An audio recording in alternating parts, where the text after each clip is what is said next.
हाँ जी, शुरू कर रहे हैं। कौन सा फाइनल का पेपर नंबर 18। नाम क्या है? Corporate financial reporting, CFR। क्या लगता है कौन सा होगा? बेसिक सब्जेक्ट कौन सा है ये? अकाउंट्स। तो पेपर नंबर 18 है, अकाउंट्स ही है और कुछ नहीं। नाम क्या है? CFR, corporate financial reporting. Okay sir, इसमें हमें पढ़ना क्या क्या होगा? अच्छा, पेपर नंबर 18 है तो कौन से ग्रुप में होगा? ऑब्वियसली सेकेंड ग्रुप का पेपर है। सेकेंड ग्रुप में केवल एक यही पेपर है जो अच्छा है, बाकी बहुत आसान आसान है। पेपर नंबर 18 फर्स्ट ग्रुप में तो आपके सारे अच्छे हैं, SFM हो चाहे लॉ हो चाहे टैक्स हो, सारे बढ़िया हैं। लेकिन जो सेकेंड ग्रुप के अंदर बच्चों को जो टिपिकल रहता है, एक सब्जेक्ट जो टफ रहता है थोड़ा सा, वो है CFR, कॉर्पोरेट फाइनेंशियल रिपोर्टिंग। बाकी तीनों सब्जेक्ट में कुछ नहीं, जैसे मैं SPM बीवी में बीवी पढ़ाऊंगा, कुछ भी नहीं है उसमें, ठीक है ना। तो CFR यही सब्जेक्ट है जिसपे आपको फोकस करना होता है, और आधी से ज्यादा जनता इनमें इसी में लगी रहती है कि हाँ ये कैसे होगा। CFR SFM और लॉ टैक्स किसी पर्टिकुलर बंदे को लगता हो तो लगता है। देखो सर, इसमें क्या क्या कवर होगा? पूरा 100 मार्क्स का पेपर रहेगा। टोटल कितने सेक्शन बना रखे हैं? 6 सेक्शन। इसमें पहला सेक्शन क्या है? Section A, Indian accounting standard, Ind AS। जो भी सिलेबस 16 से एंटर करके आए हैं उन्होंने कभी भी इंड AS नहीं पढ़े। लेकिन जो सिलेबस 22 से पास आउट है, अगर कोई बच्चा हो सिलेबस 22 से पास आउट, तो उसने कॉर्पोरेट अकाउंटिंग के अंदर, जो आपकी कंपनी कौन सा कॉर्पोरेट अकाउंटिंग के अंदर कुछ इंड AS पढ़े हैं इंटर में। तो अब सिलेबस 22 में 5-6 इंड AS क्या कर दिए हैं, इंटर में ही उन्होंने डाल दिए हैं। और बाकी के इंड AS, कुछ सारे नहीं, उसमें भी कुछ सेलेक्टेड इंड AS आपके यहाँ फाइनल में आपको पढ़ने के लिए दिए हैं। तो इंड AS काफी अच्छा वेटेज रखेंगे। क्यों सर? बताएंगे। सर 25 नंबर ही तो है। हाँ, ये इंड AS 25 मार्क्स का वेटेज दे रखा है। उसके अलावा जो है कंसोलिडेशन का चैप्टर और जो बिजनेस कॉम्बिनेशन का चैप्टर है, ये भी क्या है, इनमें भी किसका हाथ है? इंड AS का ही हाथ है। तो अब अगर मैं इंड AS की टोटल बात करूं तो ये कितना वेटेज रखा? 25, 20 और 20, कितना हो गया? 65 मार्क्स का। तो टोटल इंड AS देखा जाए तो 65 मार्क्स का इंड AS है। ये जो बिजनेस कॉम्बिनेशन है सर, बिजनेस कॉम्बिनेशन रिस्ट्रक्चरिंग क्या, वैसे तो बहुत कुछ होता है। अगर नॉर्मल बात करें, आसान भाषा में एक वर्ड यूज करूं, अमलगमेशन वगैरह। दो कंपनीज मिलकर नया कंपनी बन गया, एक कंपनी ने दूसरा कंपनी को टेक ओवर कर लिया, एटसेट्रा। तो PC डिसाइड करना वगैरह, ये सब बिजनेस कॉम्बिनेशन में आएगा सेक्शन C के अंदर। ओके, और इंडिया जो इंडियन अकाउंटिंग स्टैंडर्ड है, इंड AS क्यों बनाए गए थे? अकाउंटिंग स्टैंडर्ड तो पढ़े हैं आप लोगों ने, AS क्यों बनाए गए थे? सबकी अकाउंटिंग को सेम करने के लिए, यूनिफॉर्म करने के लिए, ताकि हम कंपेयर कर सकें खुद का खुद से या खुद का किसी और ऑर्गेनाइजेशन से। सेम वही थीम पे इंड AS भी बने हैं कि सबका अकाउंटिंग क्या हो, सेम हो, इसलिए क्या बनाए गए हैं? Ind AS। अभी बात करेंगे कि AS क्या है, इंड AS क्या है, वो सब हम आज ही बात करेंगे। ठीक है जी, ओवरव्यू के नेक्स्ट टॉपिक। ओके, फिर उसके बाद कंसोलिडेटेड, कंसोलिडेशन सुना है कभी?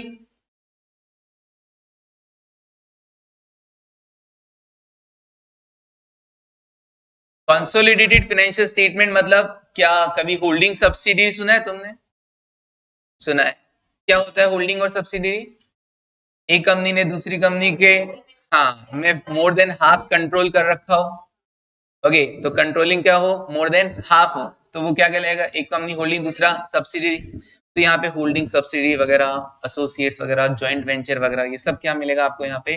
Consolidated financial statement. मतलब क्या होगा, होल्डिंग कंपनी को अपना सेपरेट फाइनेंशियल स्टेटमेंट तो बनाना ही है, प्लस साथ में क्या करना है, सब्सिडी को, डेटा को इंक्लूड करते हुए अपना कंसोलिडेटेड फाइनेंशियल स्टेटमेंट भी तैयार करना। जब भी आप बड़ी बड़ी कंपनी, जो भी होल्डिंग सब्सिडी है, जिनका भी रिलेशन ऐसी कोई कंपनी है, तो वो क्या करेंगे, अपना सेपरेट भी फाइनेंशियल स्टेटमेंट प्रिपेयर करेंगी और अपना कंसोलिडेटेड फाइनेंशियल स्टेटमेंट भी प्रिपेयर करेंगी। आप कभी भी डेटा अगर चेक करो अच्छी कंपनीज का, तो वहां डेटा आपको दोनों मिलेंगे, कंसोलिडेटेड, आप कभी सीएनबीसी मेरे कहने पे देखा हो, एसएफएम पढ़ने वाले बच्चों, सीएनबीसी मेरे कहने पे देखा हो, तो उन्होंने सीएनबीसी में एक लिखा होता है कंसो आय, कंसो लिखते हैं वो हिंदी के अंदर, एक्चुअली होता है कंसोलिडेटेड इनकम।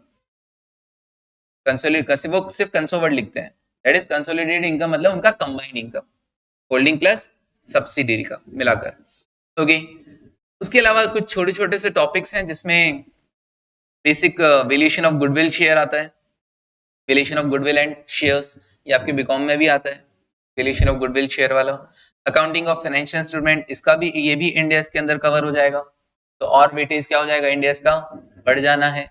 अगर इंडियस की बात करें तो प्रॉपर इंडियस ही हैं ये सारे। फिर ये एनबीएफसी, आपने अकाउंटिंग फॉर बैंकिंग कंपनी पढ़ा है, ये सेम वैसे ही मिलेगा तुमको, छोटा सा चैप्टर बैंकिंग कंपनी के रिगार्डिंग, वही वो जो परसेंटेज तुमने इंटर में याद कर रखे थे वैसे ही परसेंटेज मिल जाएंगे तुमको एनबीएफसी, हाँ जी, प्रोविजन वाले। फिर कुछ और टॉपिक छोटे छोटे से, recent developments in financial reporting, जिसमें इकोनॉमिक वैल्यू एडेड आ गया, कुछ और टॉपिक थोड़े थोड़े से आपको मिल जाने, छोटे छोटे टॉपिक्स। और एक छोटा सा chapter government accounting, government accounting theory आ जाता है जनरली इसमें से, गवर्नमेंट अकाउंटिंग। तो ऐसा करके आपका पूरा 100 मार्क्स का ये बना हुआ है, धीरे धीरे जानेंगे, मतलब बेसिकली आप पढ़ोगे तो आपको लगेगा कि इंडिया से भरा पड़ा है CFR, CFR is basically Indians. अब इंडियस का इतना रूल क्यों है, इसके लिए अपन क्या पढ़ने वाले, अपना पहला चैप्टर पढ़ने जा रहे हैं, मेरा पहला जो चैप्टर है, और इसमें कुछ बताने का जरूरत नहीं है, पेपर पैटर्न वही रहता है, सेम सारे पेपर्स के अंदर वही रहने वाला है। और चलो, जो पहला चैप्टर आने वाला है वो क्या है, इंड एएस एप्लीकेबिलिटी। ये बनाया ही मैंने इसी पे है पूरा अलग से कि भैया हम पहले इंडेक्स को जान लें, क्योंकि जब पूरा सिलेबस में आना ही इंडेक्स है तो आखिर इंडेक्स के बारे में तो जाने कि वो कैसे बने और कौन कौन से इंडेक्स चल रहे हैं, क्या कहानी है इनके पीछे, तो इसको हम जान लेते हैं। तो एक ओवरव्यू प्लस एक बेसिक हो गया कि इंडेक्स। ओके, हेडिंग मैंने क्या लिखी इसकी, आईएफआरएस, आईएएस और इंड एएस, छोटा सा टॉपिक है, देखते हैं। हाँ जी,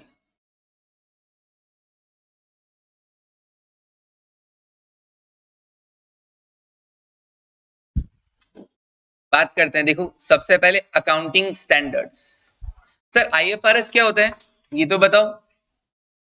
इंटरनेशनल फाइनेंशियल रिपोर्टिंग स्टैंडर्ड्स,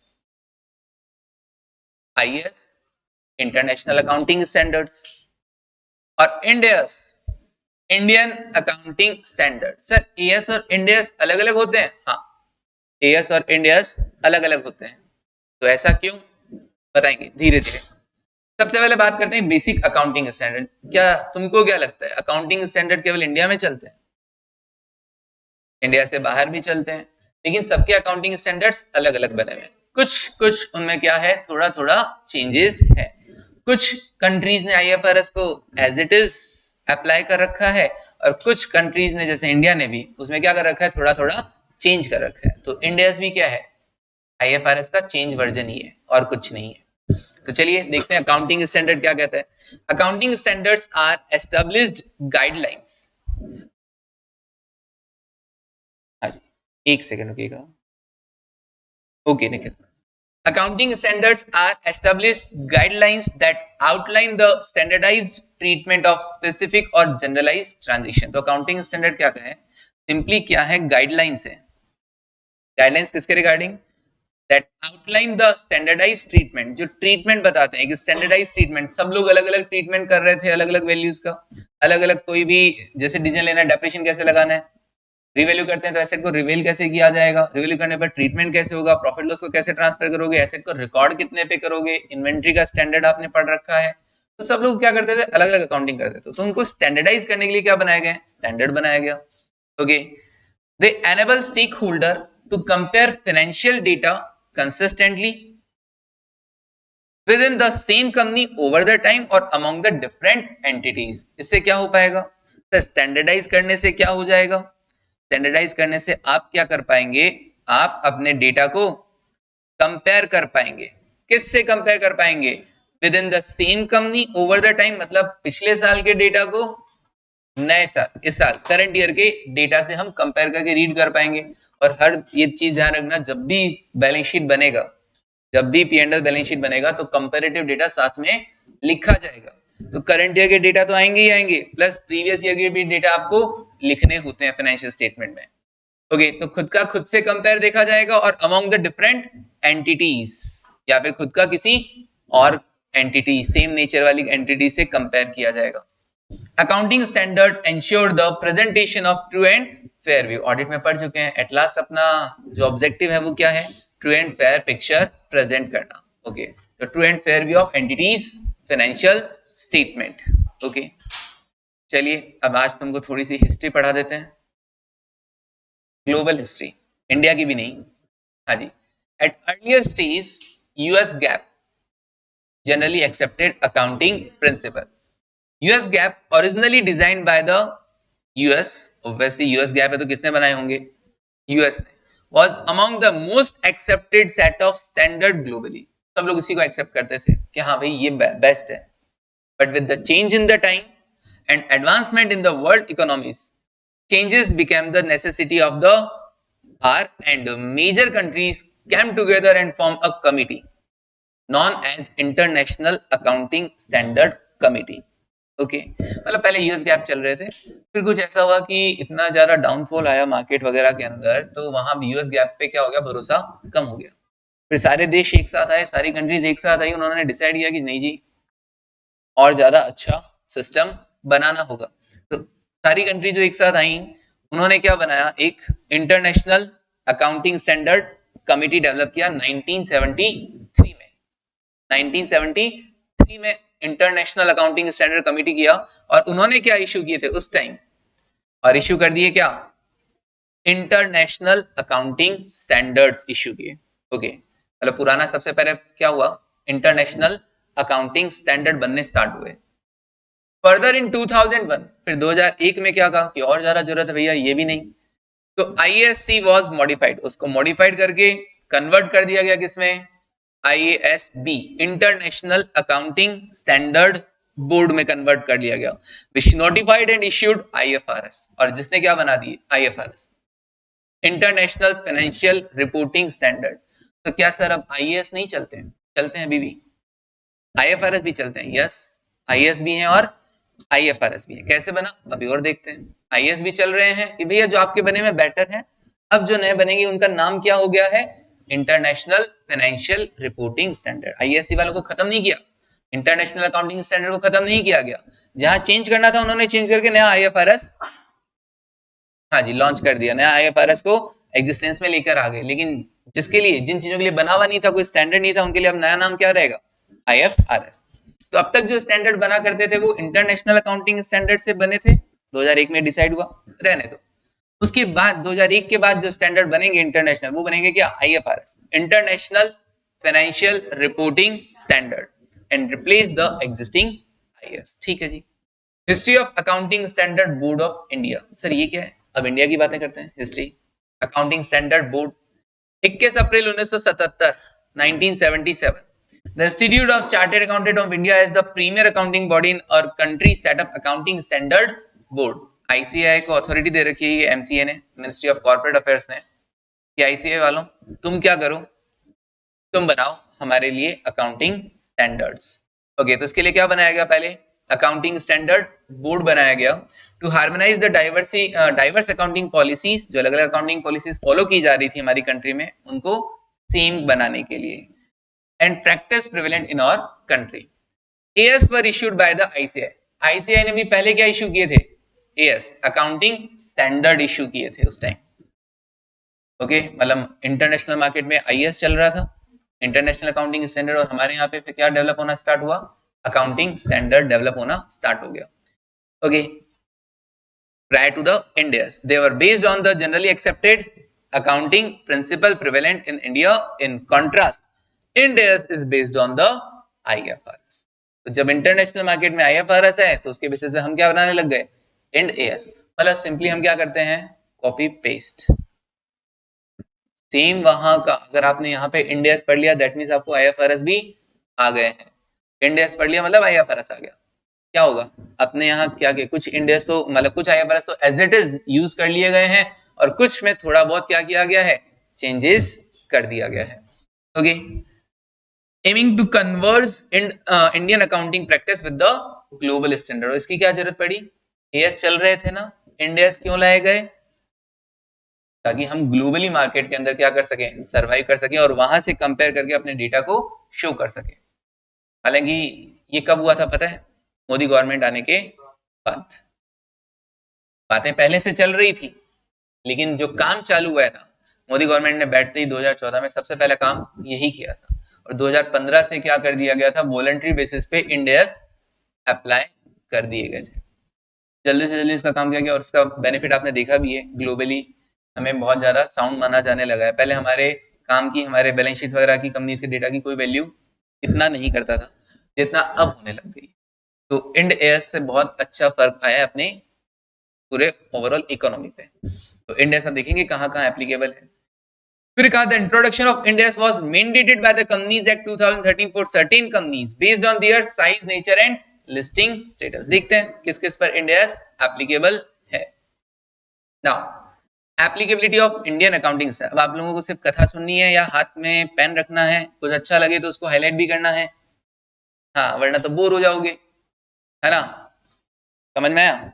तो हाथ में पेन हमेशा होना चाहिए, नोट्स होने चाहिए, चलता रहना चाहिए कुछ ना कुछ पेन, वरना रजिस्टर रखो साथ में। क्योंकि देखो, आप सब ने एएस पढ़ के आए हो, आप सबको पता है कि एएस कैसे होते हैं, ठीक है ना? तो इंड एस उससे एक कदम आगे ही होते हैं, ठीक है? तो इसलिए क्या होगा, समझ रहे हो ना? तो है जो है उसका मैं भी इलाज कुछ नहीं करूंगा, लेकिन आप कर सकते हैं। आप अपने साथ एक रजिस्टर रखिए, कीवर्ड्स को लिखिए साथ साथ में, जो दिमाग में आ रहा है मैं बोल रहा हूँ कि अच्छा ये सर ने सही लाइन बोला है, इसको याद रखने लायक है। मुझे भी पता है कि वो आप जो लिख रहे हो वो कोई काम का नहीं है, लेकिन यस, आप मेरे को बड़े अच्छे से सुनेंगे, वरना क्या होगा, 15 मिनट तो सुनोगे, फिर पता नहीं कौन सी हिस्ट्री में चले जाओगे, ठीक है ना? हाँ जी, तो इसलिए बिल्कुल, इसलिए क्या करना है आप लोगों को, जैसे मैंने बोला आईएफआरएस, तो उसका फुल फॉर्म लिखो ना, इंटरनेशनल फाइनेंशियल रिपोर्टिंग स्टैंडर्ड, या वहां पे हाईलाइट करो, जैसे मैं हाईलाइट कर रहा हूँ वैसे आप भी हाईलाइट कर सकते हैं, कोई दिक्कत नहीं है। एक कॉपी खराब होगी, दूसरी प्रिंट निकलवा लेना, ठीक है ना, क्या दिक्कत है? लेकिन कम से कम नींद तो नहीं आएगी। ये चीज थोड़ा सा ध्यान रखें। चलने दो, खराब करना है करो, लेकिन लिखना है लिखो उसको, लेकिन एक्टिव रहना है। अभी एक्टिव हो, लेकिन मैंने पहले से ही क्या कर दिया है, गाइडलाइन जारी कर दी है, ठीक है ना? Okay, applicability of Indian accounting standard. हालांकि मैं जो नेक्स्ट चैप्टर होगा मैं शेयर बेस्ड पेमेंट लूंगा, वो मैं लिखवाऊंगा आपको रजिस्टर में, तो उसके लिए रजिस्टर लेकर आना, ठीक है ना? रजिस्टर में लिख लिख के ही हम पढ़ेंगे। इसके लिए मैंने नोट्स दिए, मैं इसका क्या लिखवाएंगे, छोड़ो। Okay, applicability of Indian accounting standard. देखो, Ind AS are the Indian version of IFRS. Okay, तो इंड एस क्या है? आईएफआरएस का ही इंडियन वर्जन है। आईएफआरएस को ही हमारी इकोनॉमी के अकॉर्डिंग चेंज किया हुआ है, which are global standard governing the accounting aspect. तो IFRS तो global standard, ठीक है? These are basically standard that have been harmonized with the IFRS to make reporting by Indian companies more globally accessible. तो Indian companies को international level पे stand दिलाने के लिए यहां पर भी इंड एस को अप्लाई किया गया है।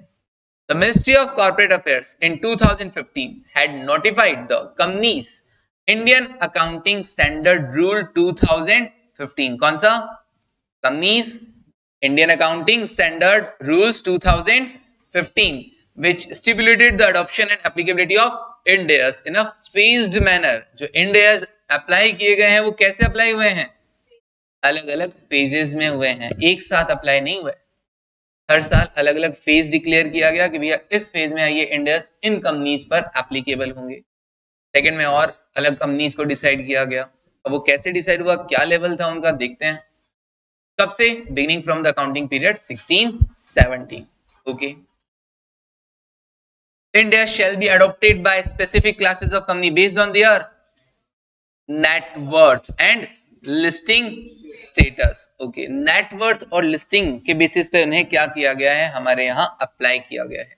Let's see the each of the phases in detail below. देखते हैं। सबसे पहले, for companies other than bank, NBFCs and insurance companies. तो सबसे पहले बात की गई किस पर? कंपनीज पर। कौन सी कंपनीज? जिसमें बैंक शामिल नहीं है, एनबीएफसी शामिल नहीं है, और इंश्योरेंस कंपनी भी शामिल नहीं है। ओके, अदर देन बैंक, मैं पहले ही बता देता हूं, बैंक पर अभी तक इंड एस एप्लीकेबल नहीं है। इंश्योरेंस कंपनीज पर अभी तक इंड एस एप्लीकेबल नहीं है।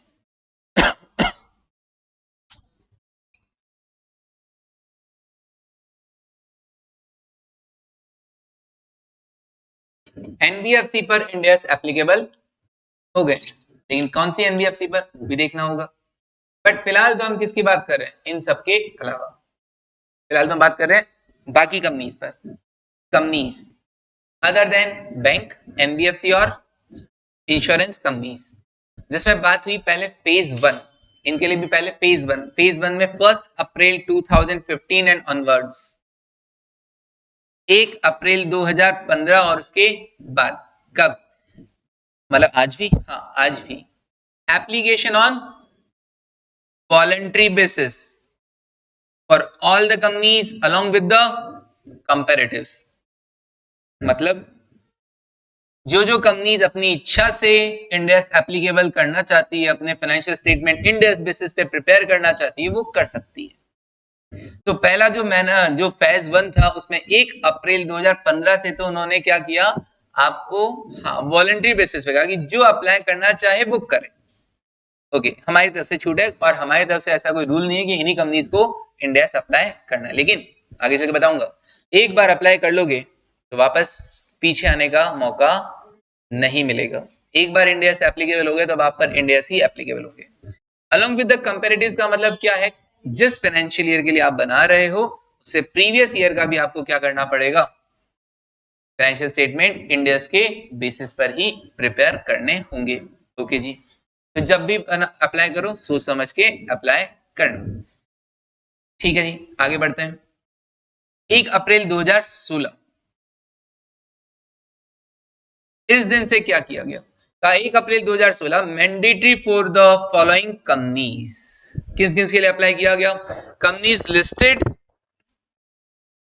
और in the process of listing in India और outside India with a net worth equal to और मोर देन 500 करोड़, उन कंपनीज पर जो क्या है, या तो लिस्टेड है ऑलरेडी या लिस्टिंग की प्रोसेस में इन इंडिया और outside India, with a net worth, जिनका नेटवर्थ कितना हो, इक्वल टू और मोर देन 500 करोड़। ओके, अगर आपका नेटवर्थ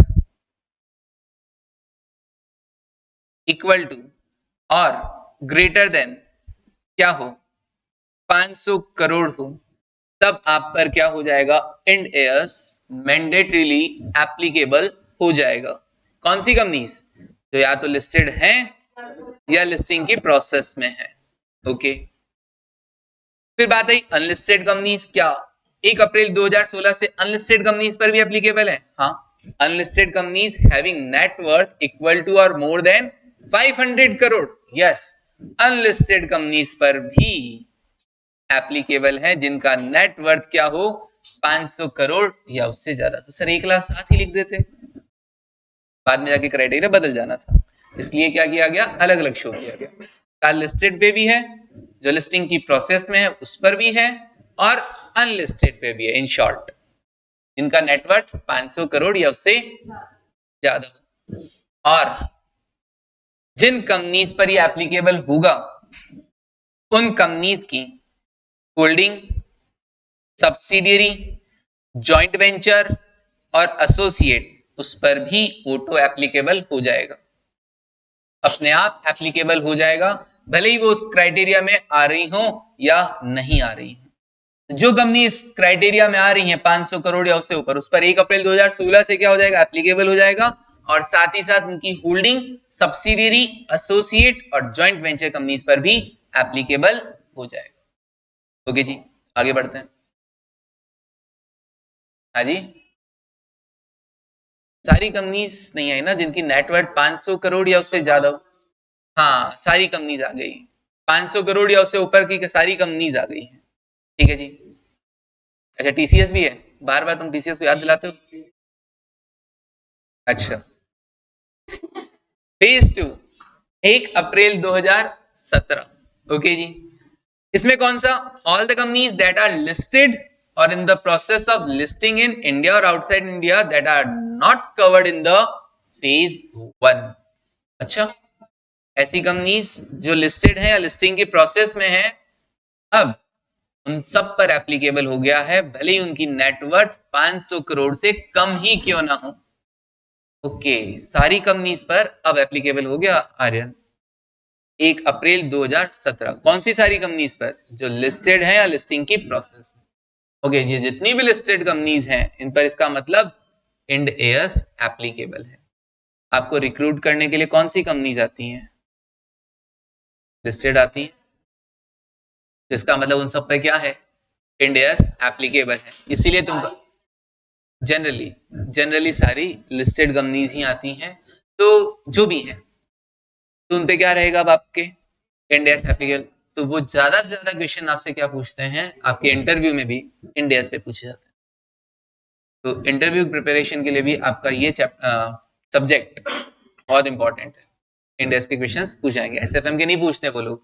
उनको कोई शेयर मार्केट थोड़ी ना, सटोरिया थोड़ी ना बनाना है तुमको, ठीक है ना। उनको तो तुम्हारे वहां के अपने अकाउंटिंग स्टैंडर्ड फॉलो करवा के वहां के अपने फाइनेंशियल स्टेटमेंट प्रिपेयर करवाने हैं।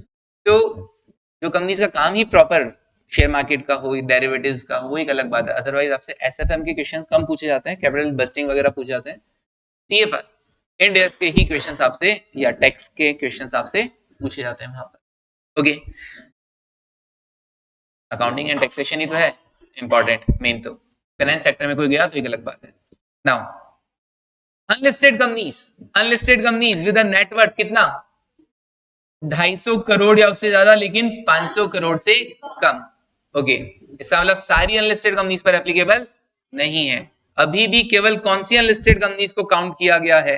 अभी भी केवल उन कंपनीज को काउंट किया गया है जिनका नेटवर्थ 250 करोड़ या उससे ज्यादा हो, बट लेस देन 500 करोड़। क्योंकि 500 करोड़ से ज्यादा वाली तो 1 अप्रैल 2016 से ही एप्लीकेबल हो गया था।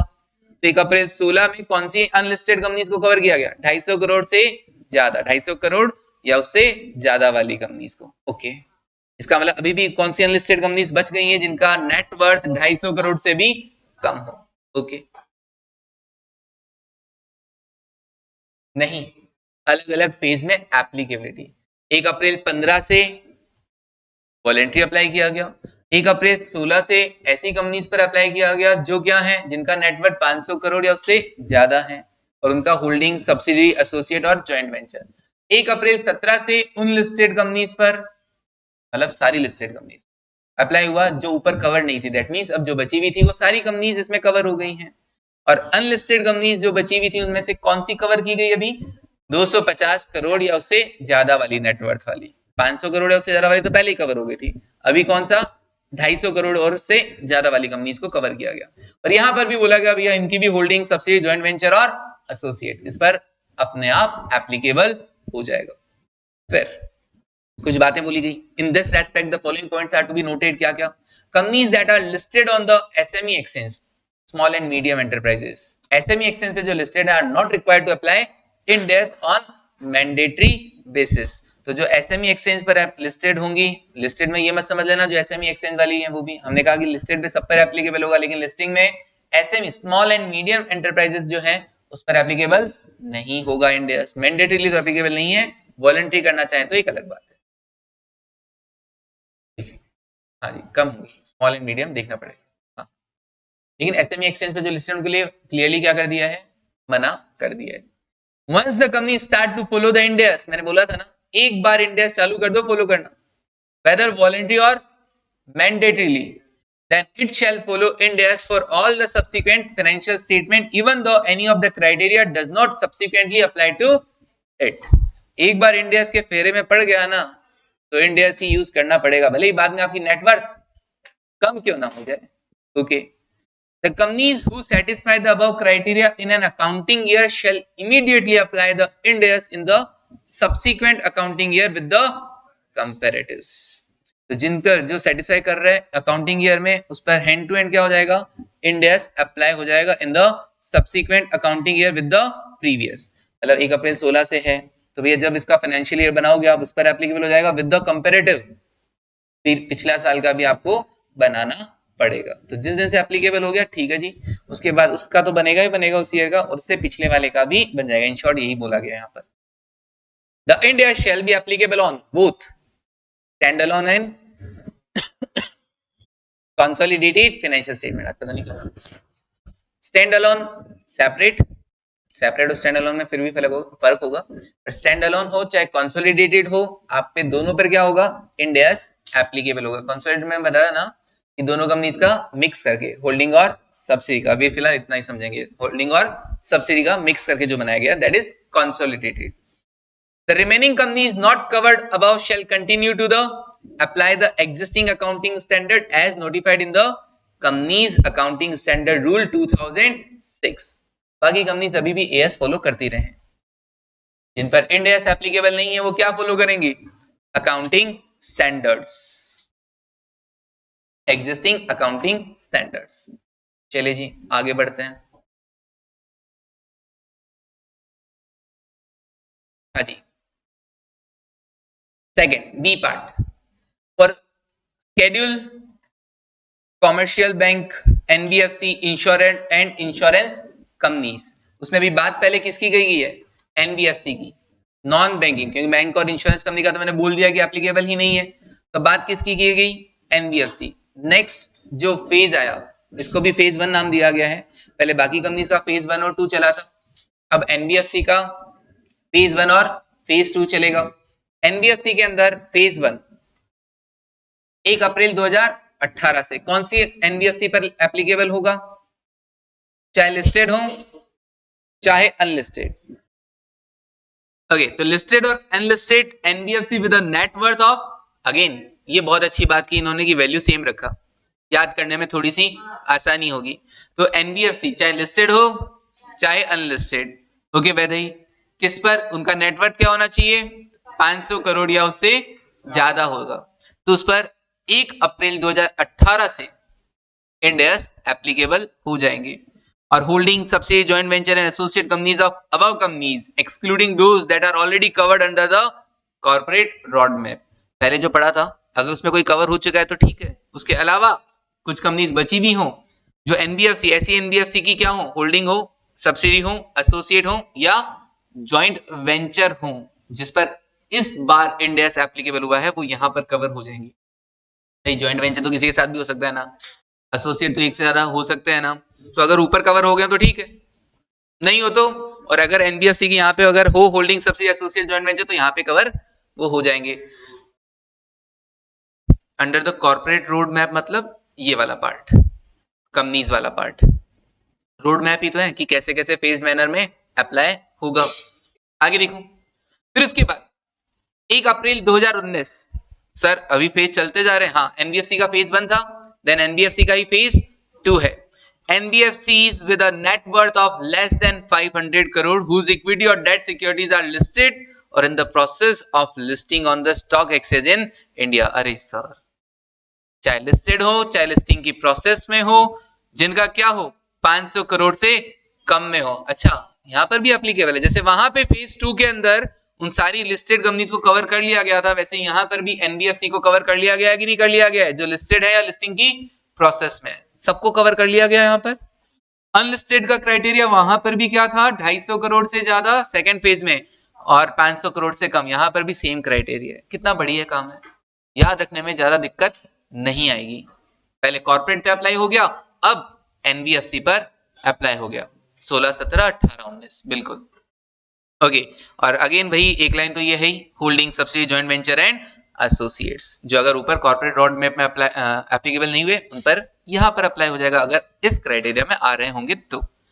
इन this respect the following points are to be noted. अब एनबीएफसी के लिए क्या बता रहा है, the Ind AS shall be applied on both stand alone and consolidated, उनका अपना अकेला बनेगा खुद कंपनी का, और with combined holding subsidy consolidated का स्टैंड अलोन पे भी अप्लाई होगा, कंसोलिडेटेड पे भी अप्लाई होगा।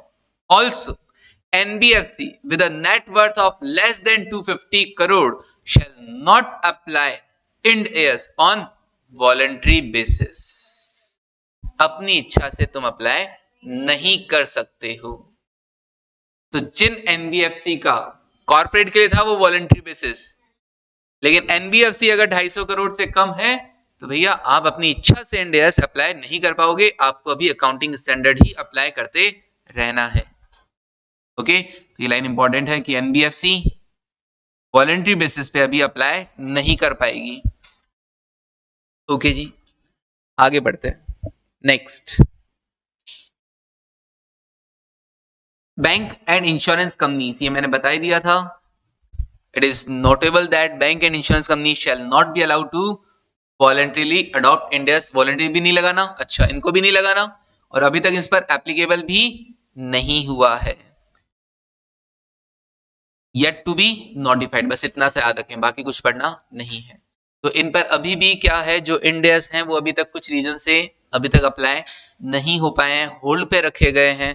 तो जब अप्लाई होंगे तब देखा जाएगा, जल्दी अप्लाई हो जाएंगे ये है, लेकिन जब भी अप्लाई होगा तब बता दिया जाएगा। अगर आपके एग्जाम से पहले अप्लाई हो जाएंगे तो मैं अमेंडमेंट ले आऊंगा, और नहीं होंगे तो कोई दिक्कत नहीं है। चलिए ओके, और यहाँ पर भी ये भी अपनी इच्छा से एप्लीकेबल नहीं कर पाएंगे। डन। तो कैसे फेज मैनर में इंड एस अप्लाई हुए हैं ये समझ में आया? बिल्कुल, ये चीज समझ में आ गई sir. How Ind AS have been numbered, अब हम देख रहे हैं कि यार इंड एस के ऐसे नंबर है, list of end S, end S 101, 102, 103, 104, 5, 6, 7, 8, 9, 10, 11, 11 में, और कुछ इंड एस 1, 2, 7, 8, 10, 12, 16, 19, 20, ये क्या चक्कर है? कुछ 1 से 41 तक है और कुछ 101 से लेकर 116 तक दिखा रहे हैं।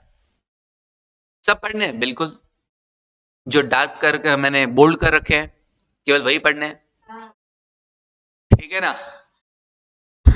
उसके अलावा जो मैंने बोल्ड नहीं कर रखे हैं उसमें है business combination, consolidation, financial instrument भी शायद मैंने बोल्ड नहीं कर रखा, तो वो इंड एस अलग है। तो है भाई, सब है, कैसे न कैसे किधर न किधर करके एप्लीकेबल हो जाएंगे, कुछ इंड एस नहीं आएंगे, वो अलग बात है, ठीक है ना? ओके, देखो इतने सही तो हैं, देखो बस क्या हो गया, 22 का नहीं आया तुमको? 3 और 4, 5 नहीं दिखाई दिए तुमको, दिखाई दे रहे हैं 3, 4, 5, 6, वो भी नहीं है। तो 22 ही क्यों सेलेक्ट किया तुमने? अच्छा रैंडम, अच्छा अच्छा ठीक है भैया, कोई ना। How Ind AS have been, अब ये नंबरिंग हुई कैसे ये देखो, पहले ये पता करते हैं आके ये नंबर लगे कैसे। Ind AS are number in a similar manner as compare to IFRS, जो आईएफआरएस के नंबर थे, जो आईएएस के नंबर थे, वही इंड एस के नंबर हो गए हैं। So in order to understand how Ind AS are numbered, कि कैसे इंड एस की नंबरिंग हुई है, it is important to understand how IFRS are numbered. Okay, तो इंड एस की नंबरिंग जानने से पहले आपने ये जानना है कि भैया ये आईएफआरएस और ये सब कैसे में। Ind AS differ from IFRS as they contain certain carve out and carve in, मतलब क्या है, कुछ चेंजेस, कुछ चीजें हटा दी गई, कुछ चीजों को एड ऑन कर लिया गया है। कुछ चीजें तो आईएफआरएस से हटा दी गई और कुछ को क्या कर लिया गया, एज इट इज ले लिया गया, कुछ को और नया एड ऑन कर दिया गया है, for making them contextually relevant to the Indian economic and legal environment. तो इंडियन इकोनॉमी के लिए सेट करने के लिए उनको क्या कर लिया, कुछ चेंजेस किए गए, simple. International accounting standard committee, वापस वही बात, 1973 में बनी थी, and its main objective to harmonise different financial reporting practices. It continued issuing standard under heading, हमने पहले ही जान लिया था, याद है स्टार्टिंग में ही, कि इंटरनेशनल अकाउंटिंग स्टैंडर्ड कमिटी थी जो इसने क्या बनाए थे, इंटरनेशनल अकाउंटिंग स्टैंडर्ड बनाए थे, याद है स्टार्टिंग में आ चुकी थी ये बात। And they were numbered chronologically 1 से लेकर आगे तक नंबर उनका डला था, example IS1, IS2 etcetera, till 2000। हमें पता है 2001 से क्या हो गया था, IS भी बन गया था, स्टार्टिंग में पढ़ा था। तो 2000 तक इन्होंने क्या कर दिए, 41 IS इश्यू किए थे, नोटिफाई किए थे। Some of them are now repealed और ओमिटेड, हटा दिए गए हैं, चेंजेस कर दिए गए हैं उनमें, कुछ को IFRS में कन्वर्ट कर दिया गया। तो टोटल 41 बने थे IS post incorporation of IASB 1 July 2000। जब IASB बन गया, standard issued are known as IFRS, और उनकी नंबरिंग भी कैसे दी गई, IFRS 1, IFRS 2 एटसेट्रा। मतलब इंटरनेशनल लेवल पे IAS भी चल रहे हैं, IFRS भी चल रहे हैं। IS की नंबरिंग भी 1 से है IFRS की नंबरिंग भी 1 से है। अब हमने बनाए हैं उनको क्या, इंड एएस। अब हम दोनों की नंबरिंग सेम कैसे रखें, तो सारी नंबरिंग ही बदल दो, क्योंकि सही नहीं था। यूनिफॉर्मिटी की बात कर रहे हो, सारी नंबरिंग ही बदल रहे हो, यूनिफॉर्मिटी की बात कर रहे हो और सारी नंबरिंग ही बदल रहे हो, जो सही नहीं था। अब नंबरिंग सेम भी कैसे रखें, या तो IS और IFRS को एज इट इज यूज कर लो, तो वही रख लो भैया IS है या IFRS है। नहीं, इंडियन इकोनॉमी के अकॉर्डिंग चेंज करना था। तो नंबरिंग कैसे गया कि जो in Indian context number for IS were retained as it is. जो IS के नंबर थे ना वो तो एज इट इज रख दिए गए। जैसे IS 1 था, presentation of financial statement corresponding standard in the Ind AS is Ind AS 1 presentation of financial statement। जो IS 1 था वो बन गया है Ind AS 1। ओके, जो IS की नंबरिंग थी वो as it is Ind AS में यूज की गई है। ओके, इसका मतलब ये जो हम Ind AS 1 2 7 8 10 12 16 19 20 21 23 24 27 28 29 32 33 34 36 37 38 40 41 ये सब क्या है, IAS है, इंटरनेशनल अकाउंटिंग स्टैंडर्ड। 41 बोला था ना, बिल्कुल, कुछ हटा दिए गए, कुछ चेंज कर दिए गए। उनके अलावा जो रनिंग में है उन सबके लिस्ट यहाँ पर है। तो IFRS का ही ये IAS को ही चेंज करके क्या लिखा गया यहाँ पे, इंड AS 1 से लेकर नंबरिंग 41 तक। फिर IFRS में क्या किया गया सर, बढ़ो आगे।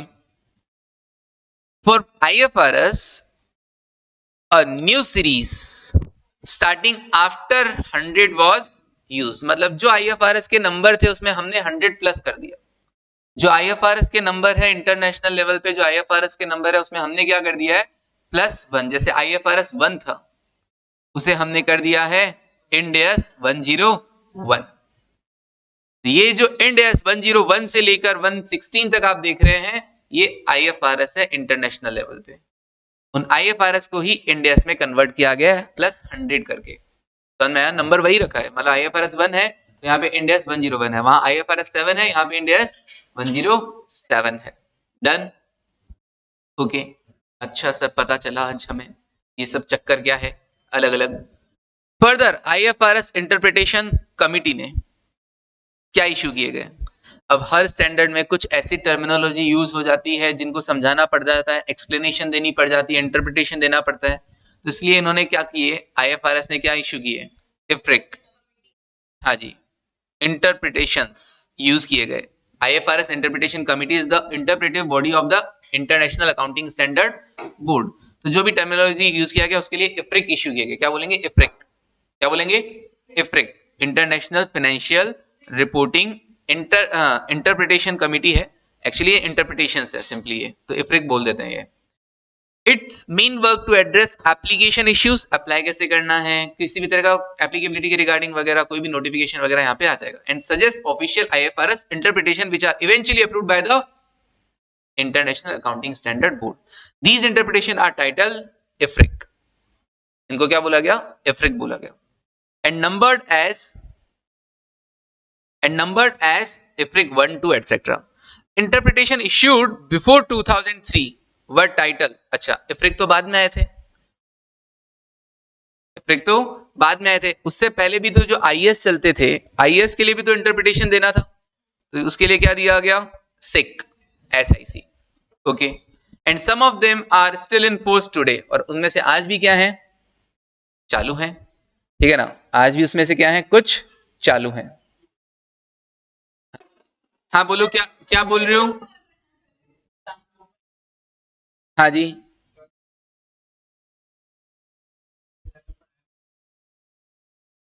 अकाउंटिंग स्टैंडर्ड अपने यहाँ इंडिया में पहले चला करते थे और अभी भी चलते हैं। वो हमने क्राइटेरिया पढ़ा कि जिन पर Ind AS एप्लीकेबल नहीं है वो आज भी अकाउंटिंग स्टैंडर्ड फॉलो करते रहे। तो बाकी Ind AS का एप्लीकेबिलिटी अपन ने देख लिया है। जहां तक IAS और IFRS की बात है वो इंटरनेशनल लेवल पे आज भी चलते हैं बस। हाँ जी, उन्हीं को तो अपन ने कॉपी पेस्ट किया है और क्या, बस कुछ चीजें हटा दी, कुछ चीजें एड ऑन कर दी हैं। ओके, तो IFRIC अब है IFRS का इंटरप्रिटेशन। जो इंटरनेशनल अकाउंटिंग स्टैंडर्ड था उसका इंटरप्रिटेशन किस नाम से था, standard interpretation committee. Standard interpretation committee लिख दो भाई।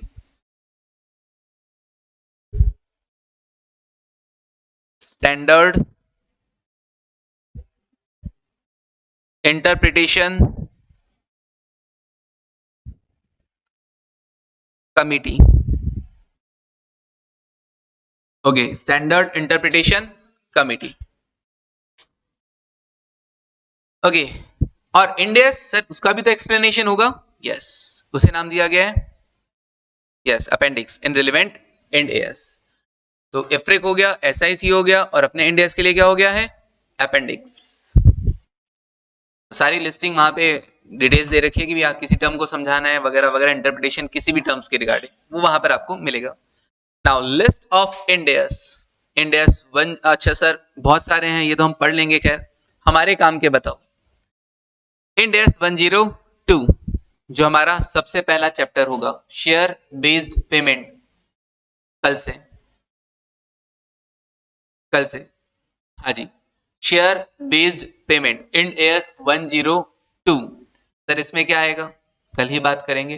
बाकी शेयर बेस्ड पेमेंट मतलब जहां पर आप क्या कर रहे हो, पेमेंट का जरिया शेयर्स को बना रहे हो, ठीक है ना। तो यहाँ पर आए, अच्छा एम्प्लॉइज को भी शेयर इश्यू करते हो क्या कि तुम हमारे यहाँ ऑर्गेनाइजेशन में 3 साल तक रह जाओ वगैरह वगैरह, that is share based payment, यहाँ पर आएगा end AS 102। Okay, Ind AS 108 operating segments. Segment reporting भी आपने पढ़ा है, हाँ, बट ये उससे अलग है, बट हाँ थोड़ा बहुत नॉलेज आपको पता है कि होता क्या है। ये नाम के ऑपरेटिंग सेगमेंट्स। इंड एएस हाँ जी 113 fair value measurements. Fair value measurements. Okay, कौन कौन से हुआ 102 शेयर बेस्ड, साथ साथ में बोलो 102 शेयर बेस्ड पेमेंट, फिर 108 operating segments, 113 fair value measurement. Fair value decide करना किसी भी ट्रांजेक्शन में, एसेट्स का और लाइबिलिटीज वगैरह का, that is fair value measurement. Ind AS 115 revenue from contract with the customers. Ind AS 11 और इंड एएस 18 को यहाँ पे रिप्लेस किया गया है। 11 और 18, 11 और 18 पक्के नंबर कौन से होंगे, आईएएस के बेसिस पे होंगे, उनको हटा के क्या बना दिया Ind AS 115। Okay, Ind AS 116 lease भी पढ़ा हुआ है, लेकिन वो लीज और वो अकाउंटिंग स्टैंडर्ड और ये इंड एएस है। अपन ने अकाउंटिंग स्टैंडर्ड पढ़े थे जब इंटर में, तभी इसमें एक लिखा होता था कि एएस से इंड एएस में ये डिफरेंस है, मैं कहता था इग्नोर, एग्जाम में आता ही नहीं है, हाँ तो फिर अपन कट कर देते थे, लेकिन अब गौर करना पड़ेगा, पहले तो इग्नोर कर दिया, ठीक है ना, अब ध्यान से देखना पड़ेगा। ओके, तो इंड एएस 115 देन 116। ओके, फिर उसके बाद Ind AS 8 accounting policies, changes in accounting estimates and errors. Ind AS 12 income tax, आपके तो नहीं था सिलेबस 22 में, क्या हो गया है अकाउंटिंग स्टैंडर्ड 22 एप्लीकेबल हो गया है, accounting for taxes on income. Okay, तो आपके तो था नहीं, टच है ही नहीं, बिल्कुल भी टच नहीं है क्या होता है डेफर्ड टैक्स एसेट, क्या होता है डेफर्ड टैक्स लायबिलिटी। ओके, खैर यहाँ पे देखोगे इंड एएस 12, हाँ बस नाम आया था, मैं कहा था तुम्हारे काम का नहीं है।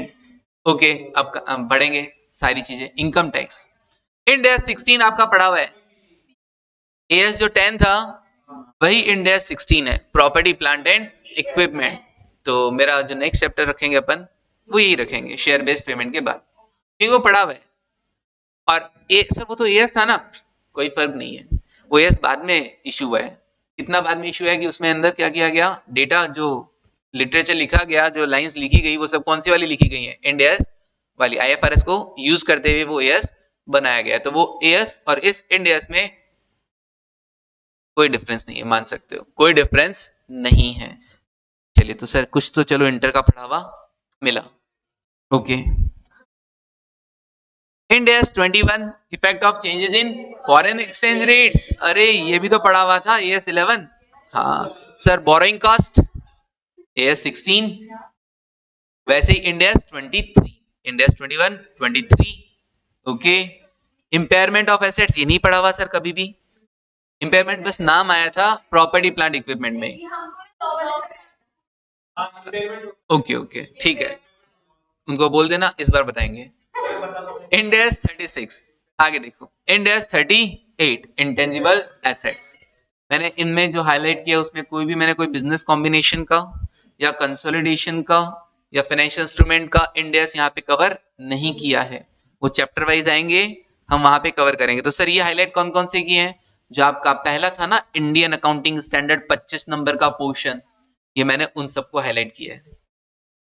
ये मैंने यहाँ पर उन सबको हाईलाइट किया है जो सेक्शन ए में 25 नंबर का मामला था, वो सारे आपको इंड एस ये हाईलाइट किए हुए हैं। तो एक बार आप इनकी नंबरिंग क्या करना, याद करना। कल मैं इनकी नंबरिंग आपसे पूछूंगा। कितने इंड एस हो गए हैं टोटल? 12 हो गए हैं, ठीक है। तो ये 12 इंड एस आपके 25 नंबर के मामले में आएंगे। हाँ जी, स्टार्ट करेंगे कल इंड एस 102 से। लास्ट लाइन पढ़ लो भैया।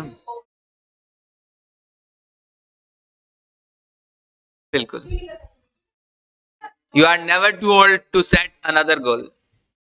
कभी भी लेट नहीं होती है, ठीक है ना। हाँ, अभी तो ऐसे करके क्यों बोल रहे हैं, अभी तो एक ही गोल है।